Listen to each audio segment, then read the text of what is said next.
been a while since I posted a video because I've been busy with school and stuff, and I know I have to get on that Harry Potter the Bad Part 2. But before I do that, me and Invalid Scout, am I Invid Scout. Invid Scout? Invid Invid Scout. Scout. Me and Invid Scout, never pronounce it right. Invid Scout are going to do a co-op video talking about Halo Reach. Now, I haven't had that much experience playing the game, and I'm not exactly a Halo expert, so Invid Scout is gonna help me kind of review it. But the reason we did that train video is because Invid Scout likes to do a lot of train videos on YouTube, and I'll put a link to those in the description box here. So if you'd like to go check them out, he's got a lot of them from our nearby town of Hoopston. So without any further ado, would you like to start the review? All Sure. right. Uh, my first question about Halo Reach is how does it compare to the other games in the series? Halo 1, Halo 2, Halo 3, Halo ODST. Compared to all those games and all of its predecessors, how would you say it compares? Well, it's a pretty good game off the bat. Uh, you can tell that the graphics are definitely better than 3 because in all the games the graphics got progressively better. Progressively, yeah. Um, would you say that the would you say that it meets standards overall, like everything, really? Or would you say that Yeah. okay. So so it's a pretty good follow up to a pretty big franchise because Halo's a pretty big franchise right now, and it's been for a while. I mean, Halo One was big when it first came out on the Xbox. So how do you think they do with the story in Halo Reach? And as I understand, it's a prequel game, so it goes before even Halo One's timeline. Like, how do you think it is kind of going backwards in the timeline of the story, and how does it feel going backwards and without the main character? And do you think did it did it do anything to the story you didn't like changing anything, or did it change the way you feel about certain events that take place in future parts of the story? The only thing it really did change was you get a little bit more perspective. You get more of a background on the fall of Reach. In the first game, they mentioned it at the very beginning, but really didn't go in depth. Uh huh. But now you actually get to see those events taking place that they were briefly mentioning. Yeah. So you think all it does is really improve the story. It doesn't cripple what had already been set in stone before. It just improves it. That's good because of course, as I understand, this is Microsoft's biggest franchise, so they're not going to be prone to mess it up. But a lot of times with prequel games, it tends to cause a lot of complaints. Like right now, people aren't really happy with Birth by Sleep of Kingdom Hearts because it's a prequel game, and it's kind of people have been complaining about that a bit. So I'm glad it only just kind of helped structure the story that had already been set in stone. Um, what would you say about the game as a whole, like enjoyability wise, the whole everything? The campaign is definitely fun to play, and you have different difficulties, so you can challenge yourself. You have skulls for the campaign, so you can customize the campaign on your difficulty of hardness you want. Yeah.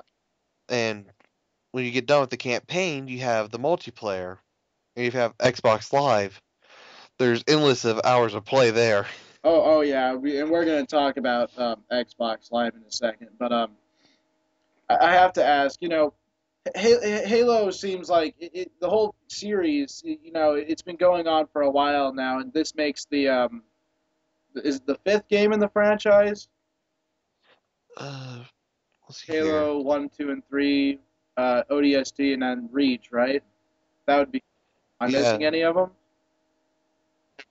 yeah. There's five by Bungie, and there's a six if you can count it, which is Halo Oh, Wars, oh, Halo which is Wars. a Okay, all right. it's a strategy But game. yeah, isn't Halo Wars like kind of a completely different game?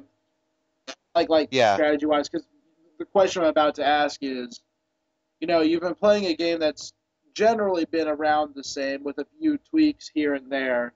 And would you say that this game is a definite buy, even if you're a person that's been playing Halo a long, long time and it started to get boring to you? Do you think this game would be a worthy buy? yes, Yes. All right. That's good. What do you think? So you're saying that you think they do enough to the game to make it so that it gives fans a reason to keep coming back. yeah, they do. I yeah.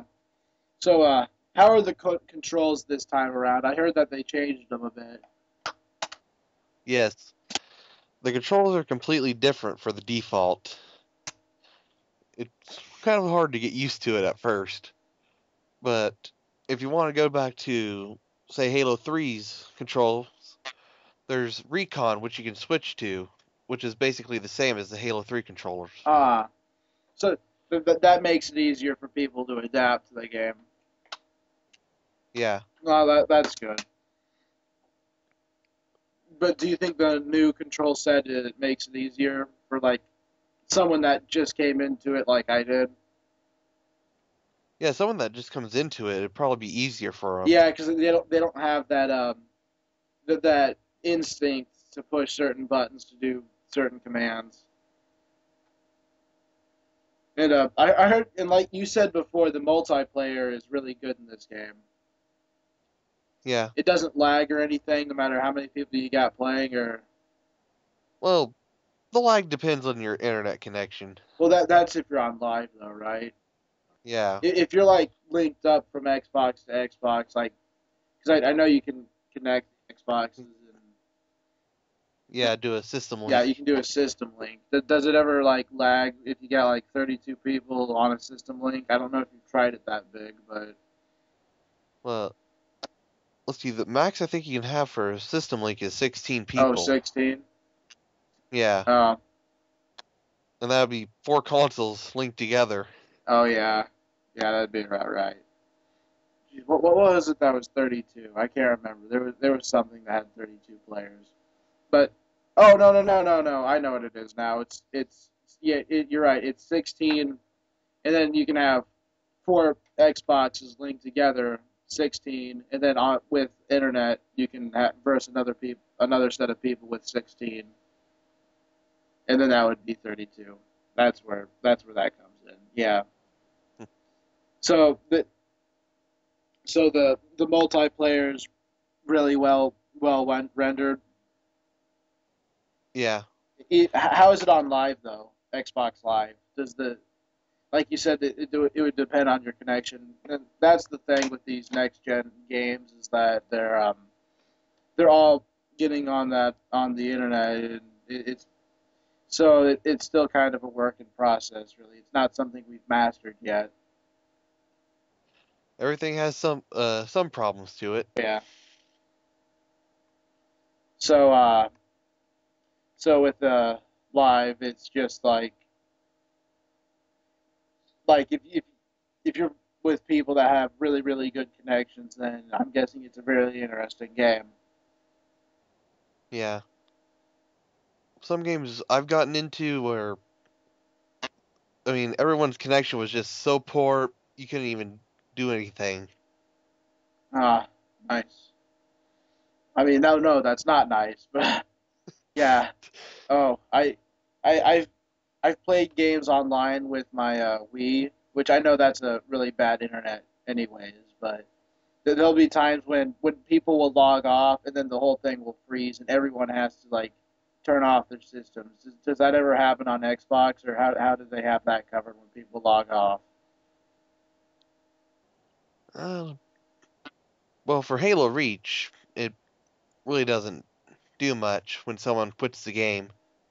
You may experience a little bit of lag, but that's basically it. Uh, Well, yeah, that's good because if you got that many people playing, if you have a lot of people playing, then someone's probably gonna just jump out, especially if things aren't going their way. I know a lot of people that'll just drop the controller if they're not winning.